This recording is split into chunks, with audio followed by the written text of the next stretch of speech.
You'll notice a big thing there. There's the projection icon that wasn't there before, and you can see I maintained everything else too, PDR and everything. So if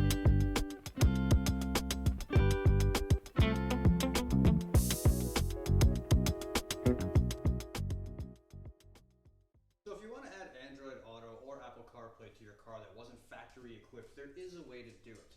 There's a company that you can get all the products and services that you need from. They're called White Audio and Media. They offer a wide variety of services ranging from Android Auto, Apple CarPlay updates to map updates, and even refurbishing of products that you already have, and other services like cluster services and so on and so forth. They offer a lot of things that you can get from them, and that's where I got all these products from. Now, this is my 2015 Corvette C7 Z06.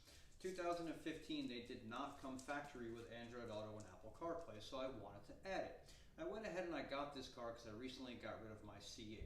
Now, I made a bunch of other videos previously on the C8 that I had, and I got rid of it for a variety of reasons, of which I already made another video for that you can already check out and take a look as to why I did that. Now, when I got this car, there was a couple of reasons why I was trying to avoid a 2015, and one of them was actually because of the Android Auto and Apple CarPlay, the fact that it didn't have it. There was a lack of it. But there is a way around it. I came across this car, it was too good of a deal to pass up, so I went ahead and got it knowing that I could go ahead and add it later on anyways. So I'm going to show you in this video how to actually do it and what the procedure is. It's not that hard, a lot of it's plug and play, just where the modules are, how to replace them, and what it looks like before and after. So when you go on the website, you're going to look through a whole bunch of different services that they offer. You're going to check all the boxes and see what you need to order what you want to get. Now, there are a lot of disclaimers that you're going to have to go through and questions and things like that you're going to have to figure out exactly what you wanted to get. You're going to end up with a couple of modules over here that look just like this. You're going to get two of them. This one is basically the radio module itself. GM calls it the tuner, if you look up the exact part number. And you have this other module down here, the HMI, which is the human machine interface module. This is basically the module that is the liaison between the driver and the car. So anything that you want to do is basically ultimately going to be done through this, usually in one which way, shape, or form or another. You know this is going to be the upgraded one, or the updated one, because it says 2.5 on it, and the other ones are going to say 2.0, and I'll show you the old ones when they come out. This has all your XM functions on it too, and this is going to have a different part number depending on whatever car you have. Now, this also doesn't apply to just Corvettes. This happens to be being done on a Corvette. It does go to a wide variety of other vehicles as well too. They offer tons of services for Camaros and ATSV, CTSV, all different range of Cadillacs, even Pontiacs, Buicks, all different Chevys, Tahoes, Sierras, Silverados, SS's, the whole a wide variety of things. So check them out if you're looking for anything, and that's something that you can take a look at if you want to add something or fix something or whatever. The only part that it's not going to come with is this. This is the USB hub that you're going to have to replace when you get it. The one in the car is not compatible with these modules that you're going to get from White Audio and Media. So you could replace both of these modules and plug it in, and it's not going to work unless you replace the hub as well too. Now again, for my particular car, the C7 Corvette that I'm replacing it, that is going to be part number right there, 13519224. Not to be confused with 13519244. You got to get 9224. This is the one that's going to work. It's going to have two USBs and an aux jack in front of it. There's going to be the SD card slot on the old one that's going to be deleted. You're going to have to replace all three of these. These can be found in a variety of different places. GM parts websites have them. You can find them all over the internet. You can even find them off Amazon. The only thing I would caution if you do get it off Amazon is be careful and make sure that it's a genuine GM part with that exact part number. I did find this one off Amazon, and it works just fine, which you'll see here after I install. But there are like knockoff ones out there. Don't get the knockoff one. Don't be tempted by it, because it is going to be probably about $20 or $30 cheaper. You got to get this one, because if you get the other knockoff ones, a lot of times they don't work and they're going to have problems. So get the genuine GM one with that part number on it, for at least for that car, or look up the appropriate one you're going to need off the White Audio Media website to see whichever one is going to fit your needs. Now, when you get all of these two, you're going to have a couple of different choices you could pick. It's going to ask you which stereo system do you have, Bose, non-Bose, HMI, this and that. It's going to be a navigation, whether you have it or not. You if you want it, if you don't have it from the factory, but then you have to buy a separate antenna, which they can set you up with as well too. You can get it that way. Make sure you pick the right one. And there's going to be 1,000 different little disclaimers in them saying, hey, make sure you pick the right one, because I'm assuming they've had problems with people picking the wrong ones and they get sent the wrong parts and it doesn't work. It's like, hey, well, you ordered the wrong one. Now, you can get brand new modules from them that they will pre-program to you and send you right out, and you do not have to send them back your old ones, or you keep your old ones. Or certain services, I believe, you can pull your old one out, send it to them, and they'll reprogram it and send it back to you. Double check with whatever application that you're doing that that's what you can do and that's what you want to do. In this case, again, this applies to a C7 Corvette, a 2015. I elected to buy the modules themselves. I bought the new modules and I bought that separate USB drive. Now, when I got that, my car is a Z06, a 2LZ. It has factory navigation and it has a factory boat, so that costs a little extra for them to do it. And then on top of that, I did a thing where you can check a box where you can also upgrade to the latest maps. I think it's like an extra $50 and you can get it. Then you can also do a bunch of different unlock features, HMI unlock features, where you can view the rear camera while you're driving and play videos on it or whatever. I decided not to do that because that's not really stuff I'm going to want to use. I believe that's an extra $150. All said and done, this was about $900 for all of these parts, including the USB that I bought off of, the USB port that I bought off Amazon. So I'm obviously going to install it myself, so I'm saving money on that. I'm going to show you how to do it so you can save some money on it as well. The other thing I want to point out to you is that this is a relatively small company, and they have a lot of people in that company that are working pretty hard almost around the clock. Now, currently, today is Monday, October 2nd, 2023, so we have the UAW strike going on right now. Parts may or may not be harder to come by for them right now. They probably are. So normally, I actually ordered these parts before the strike happened, so I kind of got ahead of the game a little bit there. Now, when you order these, expect it to take about 2 to 3 weeks before it even ships out to you. So, again, they're working pretty hard. I know they do a ton of them all the time, and they're programming a lot of these modules pretty much 7 days a week. But you're getting a good quality product. This is the second car that I'm doing this upgrade on. My first car was a C7, a Stingray that I did this on. It worked great. The car after that was a C8. Obviously, I didn't need to do it. I already had it. And now I'm going to be doing it on this one again because it worked so well the first time. So just keep that in mind when you order it. It is going to take a little bit for the products to actually come out to you, but rest assured, I promise they are working on it, and they're pretty good about it and keeping you updated when they can. So the first thing I'm going to do is show you here the old system and what it looks like, because the graphics are going to change a little bit when you get the new one. It has like an updated, like refreshed face on it. So it is going to change a little bit. You can see on the top there I have the 3 main controls up there for the audio, phone, and my navigation. You can see that I do have factory navigation on this car. Give it a second, it's going to come up. It's just booting up right now, and there it is. So the new one I think is actually going to be a little bit quicker too, but we'll see. So those are pretty much what you have. Now you can see if I go to the home screen, I do not have factory Android Auto or Apple CarPlay on there. If I scroll over, it's just not there. So the one feature that you are going to lose, apparently, on the 2014s and 2015s is a feature, I believe it's on XM or live radio. I'm not 100% sure because, well, I never used it. But apparently you can pause and replay and go backwards when it comes to live radio. You are going to lose that feature, but if you really don't care about it, then it's not going to be a big deal. And to be honest with you, I doubt most people care about it. Now, some people are also worried too that you're going to lose some of the settings in here with drive mode. You can see I have all the drive mode settings in here, and you're going to see that they are going to still exist afterwards. For the most part, I've never heard of this being a problem too. However, double check with White Audio and Media and send them an email and see what you can do, because I have heard of things here and there where maybe it could be a problem. I've personally never had a problem or seen a problem with it though too. The one feature that I am going to lose though, however, is when I have Apple CarPlay or Android Auto hooked up and I'm listening to music or whatever, I'm using the system, I am going to lose the functionality of the steering wheel controls. I'm not going to be able to skip tracks or adjust the volume from the steering wheel. It'll still work from the radio controls just fine, but the steering wheel itself won't work. there is a fix for that, but you do have to update the cluster because it goes from here through the cluster to that ultimately over there. So you're going to have to send in the cluster. Now that's another service where I believe it costs a couple $100. I think maybe like $400 or $500. I'm not 100% sure. It's on their website. You can take a look. But that's something that I'm okay with sacrificing and losing, because when I'm listening to, say, regular radio or any other functions that's not Apple CarPlay or Android Auto, I am going to have the volume and track, and I'm going to be able to use it.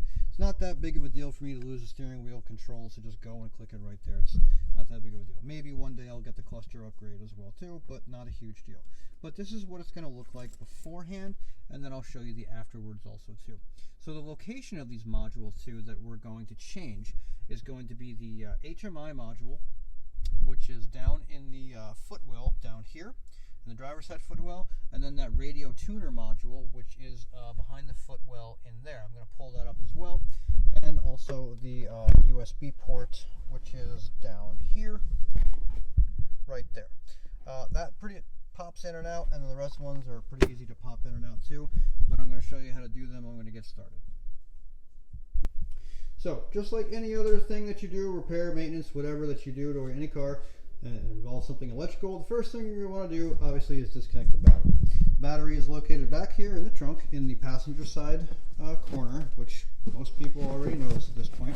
Just peel that back, pull up that thing. I like to stick it right there just to keep it out of the way, and disconnect your negative terminal right there. It's just a 10mm, and go ahead and take it off. Now, what I like to do also before I disconnect anything, I always make sure my seats are in the position that I want them to be, and I always roll down the windows and open both doors. Now, you can open the doors by the mechanical release anyways, but I just do it because it's just easier, because I know I'm going to have to get into both footwells. You don't have to take the roof off. The only reason I took the roof off was simply just for lighting purposes, so you guys can see it a little better, and so I can see what I'm doing a little bit better. Other than that, you just come in here to the 10mm on the negative side, loosen it up, disconnect that, get it out of the way. Now, in order for me to make this as easy as possible for you to see exactly what's going on, I'm going to take some extra stuff out of the way just so you can see everything that's happening. By no means do you have to take out everything that I'm about to take out, but it will make things a little bit easier. So watch the whole process, and whatever shortcut you decide you want to try to make or think you can do, by all means go ahead and do it. I'm just going to remove it to make everything visually easier as well too. So the first module that you're going to replace is the HMI module, and it is right there, tucked up into the footwell. So what I'm going to do is I'm going to take this little panel out just to get it out of the way, and I'm also going to take out the hood release cable, and then also the right there, and the dead OBD2 port right there. Now you see I have a black cap covering it right now. That's just because I have a P3 gauge installed. You won't have that unless you happen to have a P3 gauge as well too. So, but there's two 10mm that hold in the cables, and then there's two 7mm that hold those in. So I'm going to go ahead and pop those out and free it up a little bit. First, I'm going to pop out that trim panel. They're just held in by plastic clips. Just reach in, use the pry tool, or if you can just get it out by hand, it just comes out by hand. Very easy. Next, I'm going to go ahead and take out the two 7mm that are holding in the OBD2 ports connector.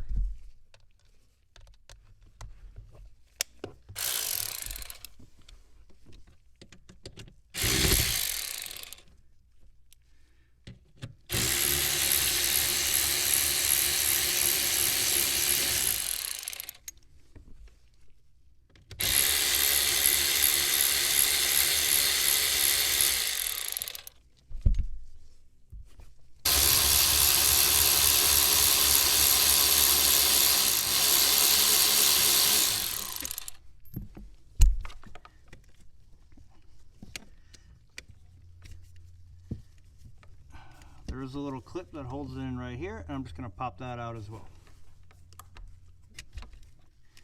Okay, just an interior trim tool, Christmas tree connector that holds in a wiring harness right there. All it is. Now, I've got these out of the way, And now once I disconnect all of these, I can swing a lot of this stuff really out of the way to get to it a lot easier. Again, by no means do you have to do this. You don't have to take these things out. I'm just showing it to you this way, so that way you can decide whether you want to do it or not. Right here, pull down. The blue one, pull down. And then a gray one, push it, pull down.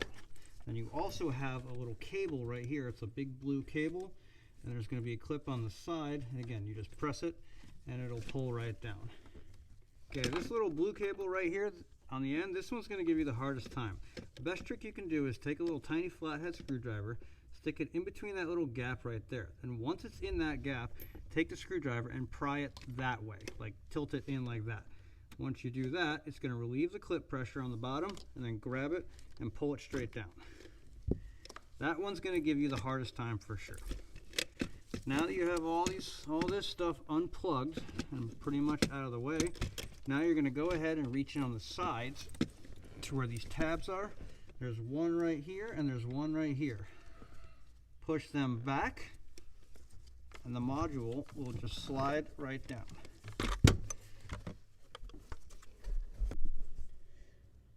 Now here's the old module out of the car. Like I said, you can see it says 2.0 HMI on it, so this is obviously the old one. The new one's going to say 2.5, and when I install it, just put it right back where it is and slide it up into that slot, and those two tabs will lock it into place.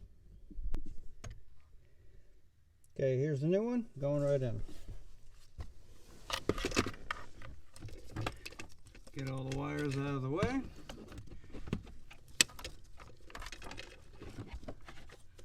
Line it up to the bracket.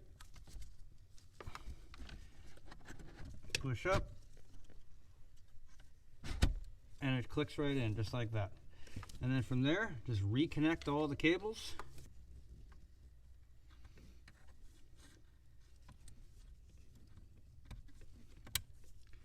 Okay.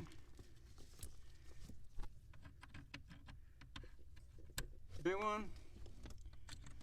Blue USB. Just like greenish USB.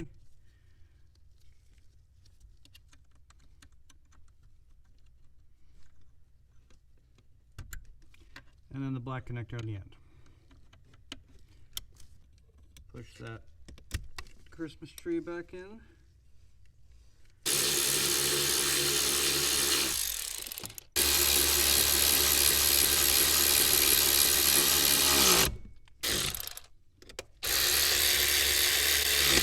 And pop this trim piece back in.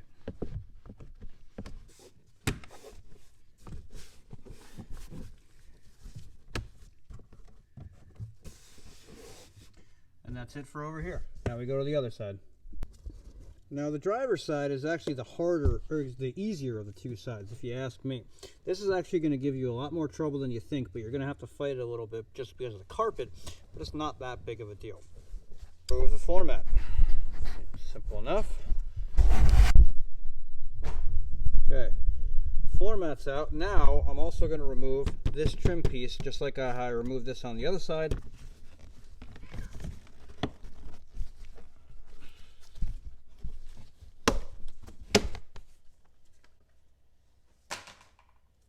Okay, now the module that you're going to have to get to is behind this carpet back here. So you're going to peel back this carpet. It is going to fight you because there's a foam insulator behind there. And you're going to see it right here. Okay, it's even behind this. On the other side of this plate right here, that big silver plate, is the performance data recorder, because this car is equipped with that, and the amplifier for the Bose stereo system if it's equipped with that. Now behind that, this box right here, that is the body control module.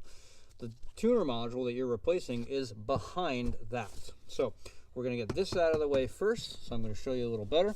You got a 10 millimeter up here, you got a 10 millimeter nut down here, and there's another 10 millimeter nut down under here right behind the carpet. There's the other 10 millimeter right there. It's right here. Where'd it go? Right there. So it's this one, and then that other 10 millimeter bolt up there. Okay, take those three out and get that thing out of the way. Now, if you want to make your life a little bit easier to get that module out, which I did obviously for the sake of this video as well too, go ahead and remove this. Now, I misspoke a little bit before. I said that this was the PDR and the audio amplifier. I got that confused. I was thinking about the C8. The C8 has the PDR and the audio amplifier in that footwell. This is just the PDR. So if you have a PDR recorder, that's where it will be. The audio amplifier on the C7s is in the back, so I misspoke before. In order to get this out though, there's no real trick to it. You're going to disconnect this harness right here, this harness right here, and you're going to unplug everything from the PDR down there. There's that blue one right there. It's kind of like an Ethernet cable. Those are USBs in the green and the black one. And there's that blue antenna cable down there. Use that one. It's going to be a little bit of a pain to get to, but use the same technique that we used on the HMI module on the other side to get it off. There's also going to be a Christmas tree harness clip right here and over here. So get that one out. Once you get that out, you can pull this thing out. And once you have that pulled out, you can see that you have a lot more room to work with. Now you're going to need to get to that module located behind the BCM right there, which I'll get to right now. Okay, now the module you have to get to is behind that BCM. This is going to look a lot worse than it actually is, believe it or not. But here's what you got to do to get this out. There's two things you got to do to get the BCM out of the way. It's pretty easy. You got this little clip right here. All you have to do is push back on it towards the fender and then pull it out from the side. It's kind of hard to do one-handed. So push it back and pop it out. There, and now it just hooks in over there and just slide it out. And now that's out of the way. The other things that you're going to need to do is pop out some of these Christmas trees. One of them is right here. I already pre-popped it out, so it's loose. Another one is going to be down here. If you pop out that one, it's going to give you just a little bit more wiggle room to kind of get everything out. Again, it's just a Christmas tree right behind there. Work it out.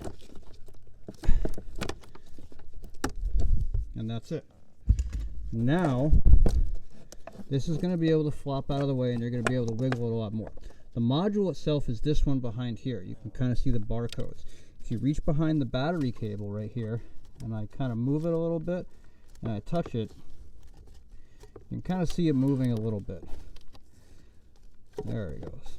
Now there's clips that hold this in. You got to find the clips and just slide it out that way, and then you're going to bring it out from behind there. All of these wires right here connect to it, so once you pull it out, this whole thing will come out free.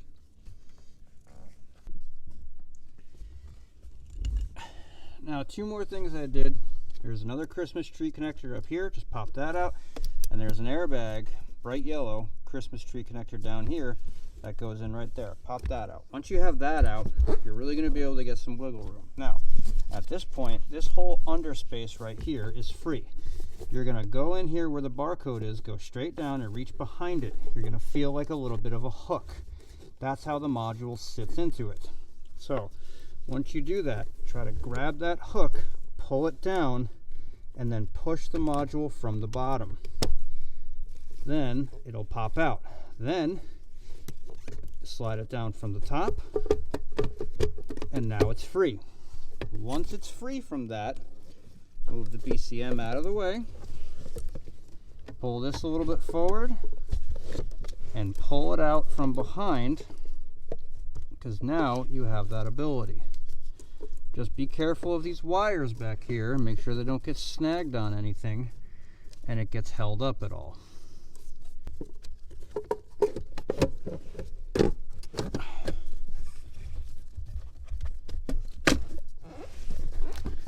And there it is. Once you have it to this point, obviously, just pull out all the connectors and get it out.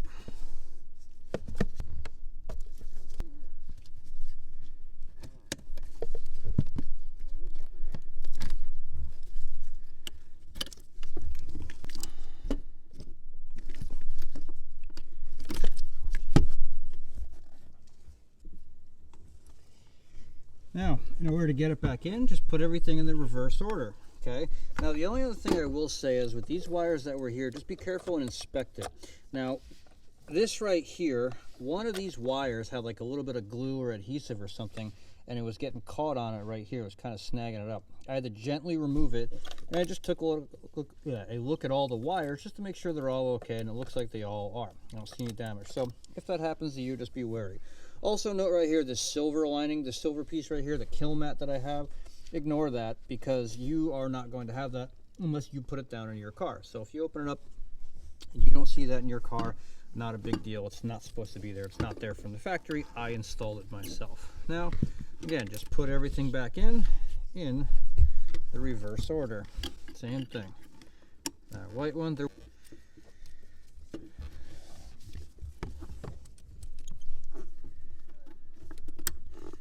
to black, tan to tan, and then this gold antenna clip right here. And that's it. Now I got to get this thing back in the same way it came out.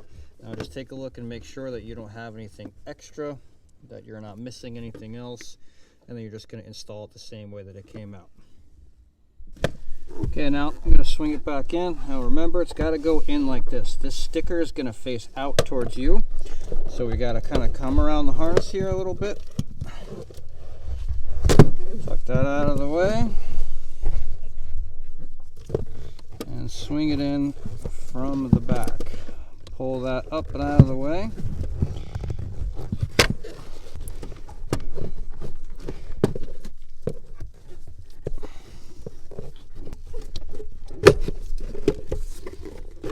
Okay. And once it's back there, you got to slide it up into the top first and into that clip on the bottom second, so that way it's secure. This is going to be a tough reach.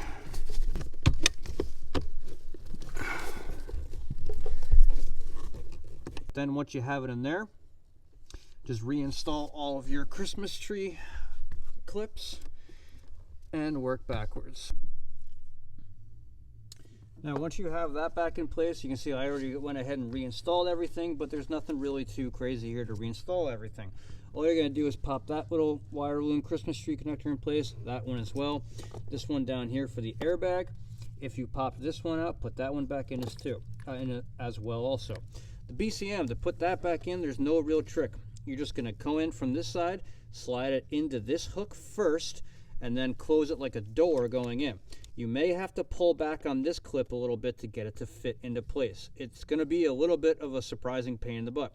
But it will go, but you're probably going to have to get that and pull it back a little bit, and it'll just fall right back into place. Now you got this one left over, and I said before that another one plugged in down there, but I was incorrect. So there's another one that plugs in here, but that's self-contained in the harness for the PDR itself. And then this one is going to go in this hole over here once we have it back in place. So I reconnected all my connectors here, all just color-coded. No big deal, easy enough, just doing the reverse order we took it out. And we're going to flip this thing back over into place.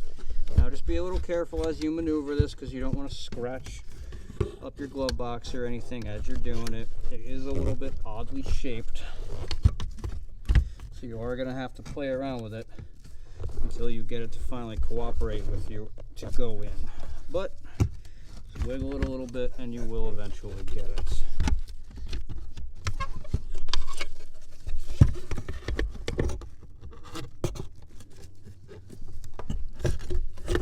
Go. Okay.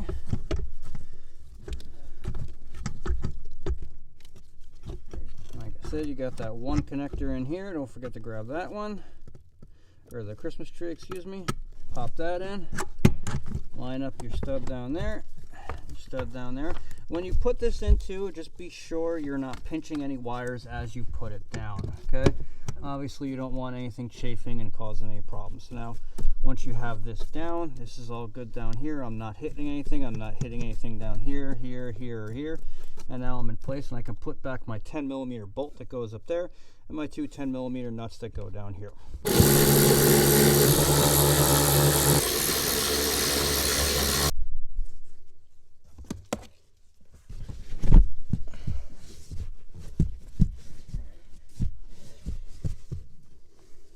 Okay, now that I have that in, I'll just put in that piece right here and put the floor mat back into, and I'm all done right here. Okay, now here's the easiest part of this whole install, and that is replacing the USB port that you're going to have to replace with the updated one. Very simple to do so, not a big deal. Now what you do is, all I'm going to use here is just a little hook tool, but if you have a pry tool or whatever, use whatever you can. Now if you go in, if you look at it, on the side right there, there's already a little opening for you right there. Once you go in, push that, you're going to feel a little spring, and then pull it, and that side comes out. You're just going to do the same thing on the other side, but this is why you need the little hook tool. Come in, reach behind it, find that little spring, push it, and pull out. And that's it, and this thing will just pop right out. And from there, you just disconnect all these wiring connectors. All simple. One right there, one right there. Okay, and then this one. Okay, it's a little bit hard because it's kind of that top connector and the bottom piece. So then you go ahead and grab your new one, which is this one right here, without the SD card.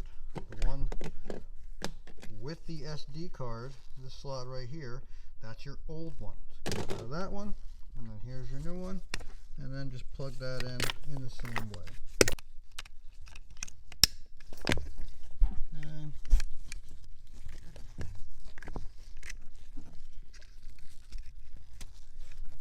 That connector in,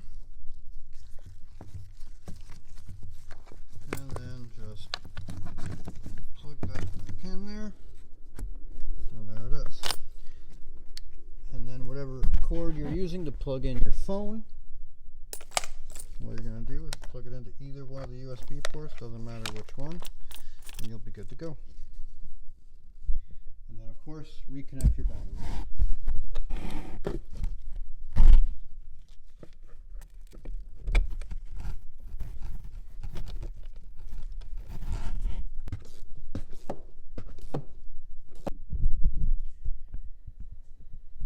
Okay, so here is the final product, all installed and everything. I don't know if you can tell right away, but there is some differences in the way things look when you change things. So graphics are a little bit different, the display is a little bit different. It is slightly faster when I play around with it, hit things to the touch, and it just kind of makes a little bit of a difference that way. It feels a little bit quicker. But you'll notice a big thing there, there's the projection icon that wasn't there before, and you can see I maintained everything else too, PDR and everything. So if you go into settings, you can look at this, go into driving mode, see I still have all my engine sound management, and I can change the exhausting and it goes with it. Steering as well too, and the mode selector itself still works just the same. See, I can go from sport over to track, and everything changes. Okay, now a lot of things will reset obviously once you have the battery reset and things like that, so you have to go in and rechange a lot of things, one of which for me is this theme. So I'll link it to drive mode, and you can see I still have all my mode selectors, because that seems to be a big worrisome issue when people do this. They're worried they're going to lose that for some reason, or some derivative of it. So but needless to say, when you go back, you can see obviously things still, the images or the graphics look a little bit different. I still have my navigation up there. It doesn't work right now because I'm inside my garage and I don't have a GPS signal, but it will still kind of try to come up, and as soon as I go outside, it'll come back on. Obviously you're going to have to reset, time, date, settings, and all that and everything, compass and whatever. No big deal. But you can see there I still have my navigation. My PDR still works. Okay, that still goes. All my settings still come up just the same. My phone paired just the same. And now I even have this little icon right here. Now what that's for is on the newer models with the front camera system. Now this happened to me on the other car too, the first C7 that I did this on. That little camera logo came up. Now that's for the front camera system if you happen to have that factory equipped. Now the module thinks that there might be a front camera there, that's why that logo is there, but when you press it, obviously you see nothing happens. Nothing happens because it doesn't have front cameras, because it's 2015 and it wasn't available. Now, a lot of people will think right off the bat, oh cool, I have this, now all I have to do is put some front cameras in and plug it in, that's how it works. No, that's not how it works. You are going to need a lot more to it to add that system to it, so don't get too excited. It's a very heavily involved project if you want to add front cameras. You can, but you got to get other modules, and actually have to change out the rear camera because it's a different type of camera and all the wiring and blah blah blah. It's a big deal. So there's actually a bunch of aftermarket options that you can get that are probably a little bit better off. But nonetheless, I still have, and then I have this SMS, so I have all text messages that pop up that I didn't have before. But everything remains the same, so it all works. Obviously, I can't show it to you because I'm recording this on my phone, so I can't plug in my phone and record at the same time because I don't have the cameras. But I tried it, I plugged it in, it works just fine. The only other thing that I will say is to whatever cable you are going to be using to plug it in, make sure if it is a either completely Apple compatible cable or even an Apple brand if you have an iPhone. If you have an Android, they don't seem to be as finicky. Samsung kind of likes the Samsung cables a little bit more.